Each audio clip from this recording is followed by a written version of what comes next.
Hello and welcome to another video. We're going to show you here how to use the subtotal feature that exists in Microsoft Excel.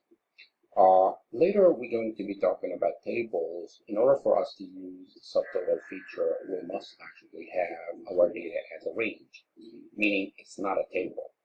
A range is going to have, of course, a table look, but not an actual table.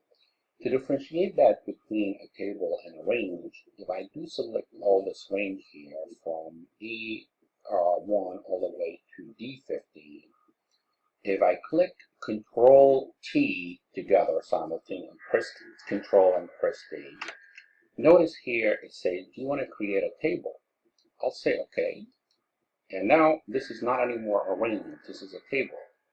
If I go to data, which all the functionality and has to do with like what we did with if analysis, there is no subtotal here associated with this table because subtotal doesn't work on table. See here, when I click on here, subtotal suddenly became available for me, but when I click here, it dimmed itself. So how are we going to actually put that table back into a range? I select anywhere here, and notice when you do actually a table, you have a whole ribbon added to it, like the tool associated with table. And you could go ahead and change the color of it, as you notice, to whatever. A table is much more powerful than a range. We will be talking about this in a different video. But one of the things that I need to get to right away is to convert that to range. And I said, do you want to convert that table to a normal range? I said, yes. I wanted to get to that. And it left me with a gift, which is the color. If I don't want the color for whatever reason, I can click on any cell here for Format Painter and select everything. And it's going to put it into the original format. Or better yet, if you don't like that, you could go to the clear and clear, not the all, because it's going to clear the data, clear format, and it will leave you as plain as it gets. Of course, let's go ahead and get it as plain as it gets for now, because we could really change it if you want. Of course, there are other ways of changing a range to a table, in addition to what I showed you by pressing Control key. I'll give you the shortcut usually, but there are many ways of doing the same thing as we know in the Windows, 3, 4, 5, sometimes 7 different ways. Just to get your curiosity here, if I could go ahead and click on this one here, it says, do you want to convert this? I said, no, of course, I need to convert all these to a table, and immediately it changes to table. You need to check my table has headers, and here we go, we ended up with another table. I could go ahead and convert it to range, and it gets back to where it was. I could go ahead and say clear format, and it leaves me like it is here. So that's another way just to prove to you that there's many ways of doing the same thing. Anyway, let's go ahead and see the subtotal. And if I wanted to go ahead and find the subtotal, because we have sales here, let's go ahead and format those as currency or as accounting. And notice here we don't have enough room. I can of course take the digit to the right, 2-digit to the right of the points to places. I'm going to leave them, but I wanted to go ahead and do the subtotal by last name. I have Jones, Smith, Williams, and I have Browns. And I could have, thousands and thousands of names, and I wanted to see the total sales for each of those individual, assuming that those individual companies and so forth. So if I wanted to get the subtotal by name, the very first step that you have to worry about is to sort the data by last name. You cannot do subtotal without sorting the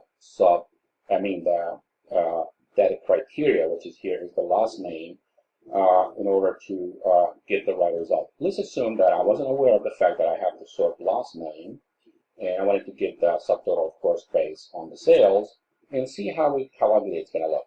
So I could go to data, as you notice, and I could go to subtotal, and I say here, okay, at each change in the last name, I don't want the function count, I wanted the sum, and of course the sum of what? The sum of the sales. I don't want a sum of quarters, and check this one here.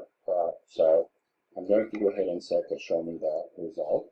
look here, because I didn't sort them, it says Johnson total, Jones total, Smith total, Williams total, Brown, again, Johnson total. So this is very, very ugly. I'm going to go ahead and say, okay, no, that's not what I want. I want to go ahead and do things the right way. How do we do this thing the right way? Since I'm going to do the subtotal based on the last name, and of course the sales is the most obvious type of data that is going to be working with the subtotal, is to go ahead and click on the ender data we have that sorting. We have really advanced sorting too. See, for example, here I could sort it first by, if I added a label here, sort by last name. I could sort it later by first name and so forth. But for us now, I wanted to go ahead and do it by last name. It says, okay, if you didn't do it through the table, no big deal. By like one of those here, let me go ahead and say, it says, do you want to expand the selection? I said, of course. I need to expand the selection. Here we go. I'm going to click on this one here. It says expand the selection. Of course, because if you don't expand the selection, it's not going to sort the sale and the country and the quarter along with that name. So now that we know that the last name is sorted, I could go ahead and happily do the subtotal. So this subtotal, anywhere you click, it doesn't matter on the range, as long as you don't have data here, like scatter data here, you don't have a data here, scatter data here, it's going to treat it as a range. So we're going to go ahead and say subtotal.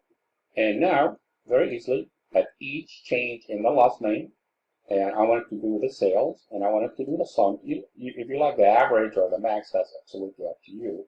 All things is going to be determined by the business need, not by our desire. In this case, I'm going to go ahead and say sum, click on it. Oh, fantastic.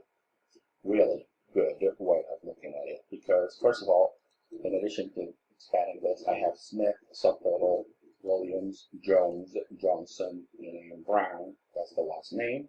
Of course, I could expand that. This is the full expansion of it.